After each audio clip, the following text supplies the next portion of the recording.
What's up guys, PJ here. I hope things are going well for every single one of you. Now for the video today, you ask and I answer. You guys wanted to hear my own Snoke theory, so here we go. As you guys probably guessed by the title, the Snoke theory I'm going with is the Darth Plagueis theory. Supreme Leader Snoke is well versed in the dark side knowledge. Darth Plagueis was known for having such a knowledge of the dark side. So right off the bat, this puts a big hole in the newest Snoke theory of Snoke being Gallius Rex from the Aftermath series. Rex was shot in the chest by Sloane, a non-force sensitive individual who broke his nose first with her fist. There isn't any indication that Rex is force sensitive in the whole story at all either. Rex died, and since he wasn't force sensitive, he couldn't have survived this. Rex also didn't even believe in the force. With Snoke having such a knowledge of the dark side, that leaves the question of where did he get it? Star Wars has established that you don't get knowledge about the Force that easily, as there is always some extensive training or learning path involved. With that being the case, Snoke would have had to have learned it from a Sith or have been a Sith. The only Sith we know of who could have been able to cheat death is Plagueis. Andy Serkis can support this claim when he said he, being Snoke, has been around and is aware of prior events. I think it'd be fair to say that he is aware of the past to a great degree. We know that the Sith are non-existent in the sequel trilogy, but a lot of people took this to mean that Plagueis couldn't be Snoke. But if Plagueis was able to survive Palpatine's attack on him, he would have most likely abandoned the Sith, which would in turn still have no Sith in this trilogy.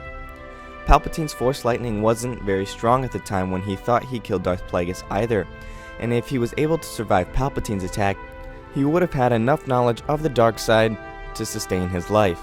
So let's assume that he was able to survive Palpatine's Force lightning attack. This would have left Plagueis A. weakened, check, and B. disfigured, check. Snoke's injuries are also very similar to the ones Darth Plagueis sustained in the EU. The difference though between the book and the Force Awakens movie is that the injuries were on the opposite sides of his face but roughly in the same place. In The Force Awakens, Snoke is very disfigured and it looks like he's probably cheated death a few times, and it also looks like he physically has been twisted by the dark side of the Force. So going back to the EU Plagueis novel, the cover of the book is him as a large hologram overlooking Darth Sidious. In the book, he talks about having a super weapon that can destroy entire star systems. Not only that, but he talks about how he can rule from the shadows and how important immortality is more than power. Darth Plagueis also had Darth Sidious kill his family, and in The Force Awakens, Supreme Leader Snoke essentially encourages and tells Kylo to kill Han. Before Kylo kills Han, he tells him that the Supreme Leader is, quote, wise. Darth Plagueis the Wise. Near the beginning of The Force Awakens, Kylo also says to Hux that Snoke should have considered using a clone army, which as we all know is a nod to part of the way that the Sith took over in the prequel trilogy. Now this next thing I have to mention, even though it's very well known, and that is the fact that the Snoke theme is nearly identical to the scene in Revenge of the Sith at the opera when Palpatine is telling Anakin about Darth Plagueis.